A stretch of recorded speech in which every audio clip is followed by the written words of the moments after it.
కాంగ్రెస్ పాలనలో తెలంగాణలో వలసలు ఎక్కువగా ఉండేయని బీఆర్ఎస్ ఎమ్మెల్యే కేటీఆర్ విమర్శించారు. కాంగ్రెస్ పాలనలో సంపాదించిన ఆస్తులు, వ్యవస్థలన్నింటినీ బీఆర్ఎస్ పాలనలో ధ్వంసమయ్యాయని ఉప ముఖ్యమంత్రి భట్టి విక్రమార్క మండిపడ్డారు.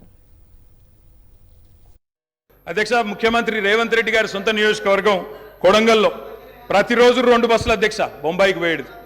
కొడంగల్లో, నారాయణపేటలో, మక్తల్లో ప్రతిరోజు 2 బస్సులు.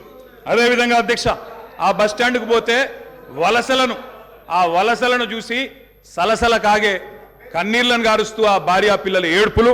అదేవిధంగా 50 ఎకరాలున్న రైతైనా సరే అధ్యక్ష, తెలంగాణలో ఆనాడు కాంగ్రెస్ పరిపాలన ఎంత గొప్ప పరిపాలన అంటే అధ్యక్ష, మహబూబ్ నగర్లో 50 ఎకరాలు ఉన్న రైతైనా సరే గుంపు మేస్త్రిగా పనిచేసే దుస్థితి అధ్యక్ష. హైదరాబాద్కి వచ్చి కూలీ చేసుకునే దుస్థితి. ఇది వాస్తవం అధ్యక్ష, వారికి కూడా తెలుసు. దయచేసి మీరు ఏం చేశారనుకుంటున్నారో చెప్పండి, మేము ఏం చేయాలనుకుంటున్నారో చెప్పండి. దాని ద్వారా రాష్ట్రానికి ఏమైనా చేద్దామనేటువంటి ఆలోచన ఉండాలి తప్ప మీరున్న టైంలో గన్ సెంటర్లు ఉన్నాయి, మీరున్న టైంలో అసలు నీళ్ళే లేవు. నీళ్ళు ఏడలేవండి. ఆర్డబ్ల్యూఎస్ పథకం ద్వారా మొత్తం రాష్ట్రంలో దాదాపు 70 నుంచి 80% నీళ్ళు ఇచ్చారు. మా ఆదిలాబాద్ నుంచి నేను ఖమ్మం వరకు చెప్తాను, నేను ప్రతి ఊరితో సహా లెక్కలతో సహా చెప్తాను. చివరి గోండుగూడెల్లో కూడా మీరు చెప్పినటువంటి ఆర్డబ్ల్యూఎస్ దాదాపు 43,000 కోట్ల రూపాయలతో ఖర్చు పెట్టారు. ఏడాది ఒక్క గ్రామంలో నీళ్ళు వస్తున్నాయండి.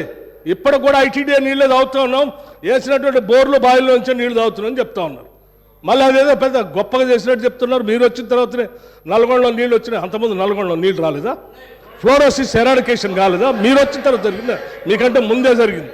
మీరు ఇంకా కట్టినటువంటి ఆర్డబ్ల్యూఎస్ పథకం కింద కట్టినటువంటి సంస్థల్ని, వ్యవస్థల్ని, ఆస్తుల్ని అన్నింటినీ కూడా ధ్వంసం చేసి తాళాలు వేసి పనికి రాకుండా చేశారు. వాటి మీద కూడా లెక్కలతో మేము బయటకు తీస్తాం, రివ్యూ చేస్తాం అధ్యక్ష.